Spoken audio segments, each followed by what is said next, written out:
Hello everyone and welcome to my rock pool tutorial video. So let's introduce you to what's actually in this box. So we've got an information leaflet, a reusable palette, your artwork, Winsor & Newton gouache paints and 2 brushes.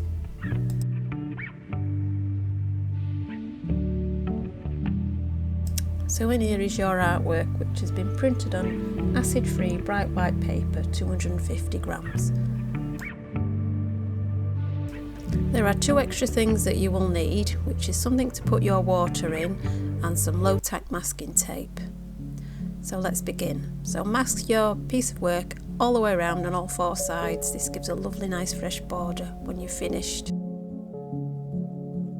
So we're going to begin with the dark blue colour in the background, and using palette paint 2 and 3 we're going to mix them together to make this colour. So before you mix, take out each individual colour, but remember to wash your brush in between so you do not contaminate each paint pot.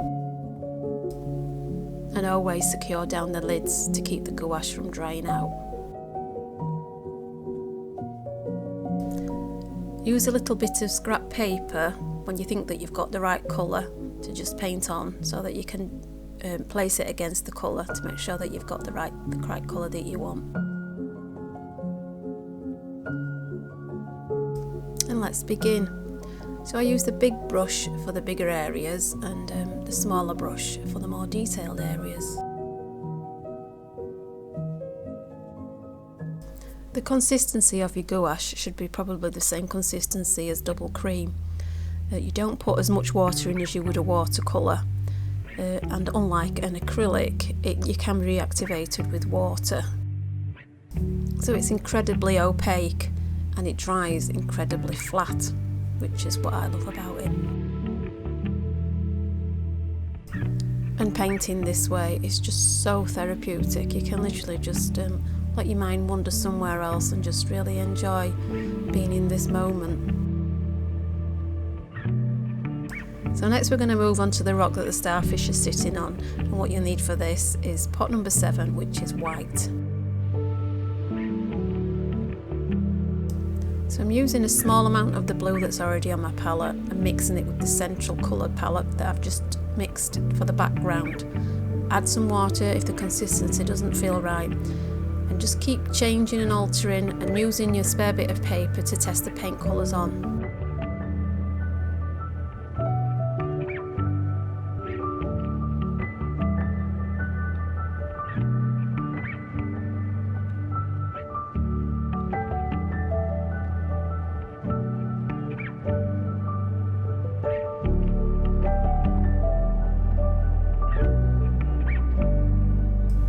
And then when you're happy, let's carry on.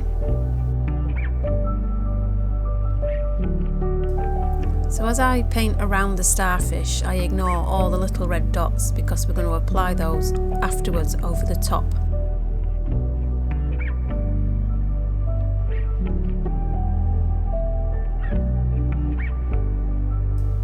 So next we're going to add a little bit more white to the mix that we've already got for the shell, the little blue shell at the bottom of the picture.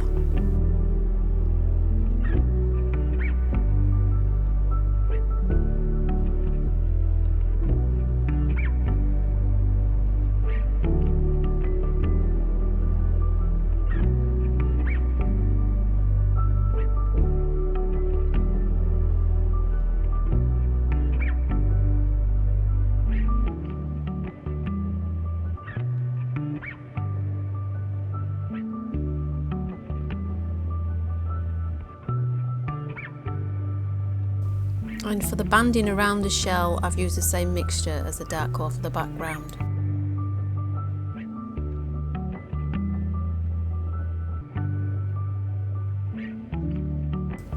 Now onto the crab, which this pot doesn't need any mixing. It's pot 6, which is a yellow ochre.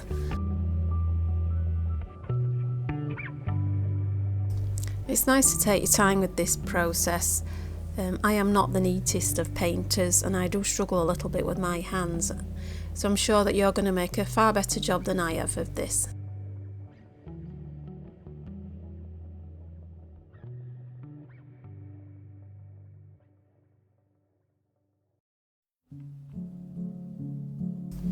Also, you'll need the yellow ochre for the shell at the bottom.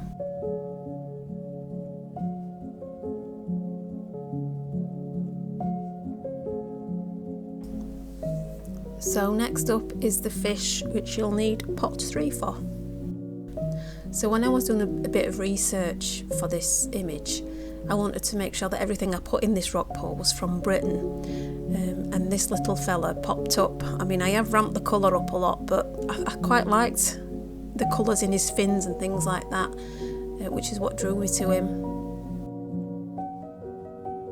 So for the 3 strands of seaweed in the background and the fish's fin, I've used the same green from pot 3, but I've added a little bit of white and a little bit of the yellow ochre to lighten it up.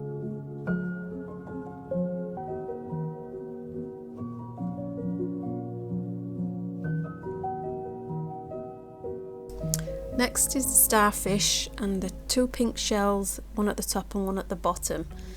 And this is from pot 5, and you don't need to mix anything for this. And we're going to paint all over the dots. We're just going to completely ignore them and add them at the end. And also the stripes on the little shells. Now for the gorgeous fluorescent pink on the fish's fins. This is actually called opera pink, and it just adds this beautiful pop of colour. And this is pot 8.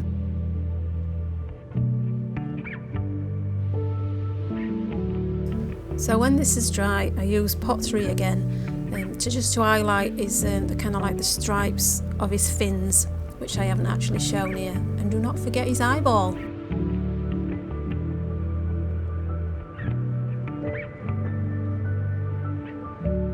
So moving on to pot 4 and the red, so we're going to put all the stripes on the shells and all the dots on the starfish.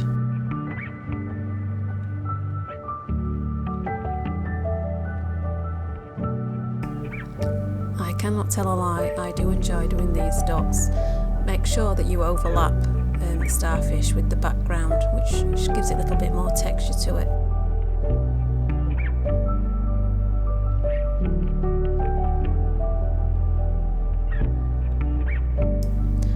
To the last and final colour, which is the white, so adding the bubbles from the fish and all the dots on the starfish.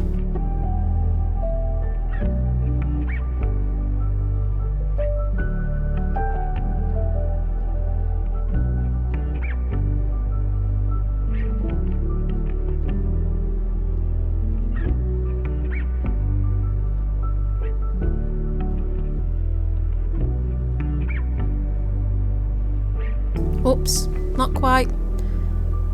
I forgot about number 1 pot, which is black, which is going to be the crab's eyes and the little eye in the fish. And there we go.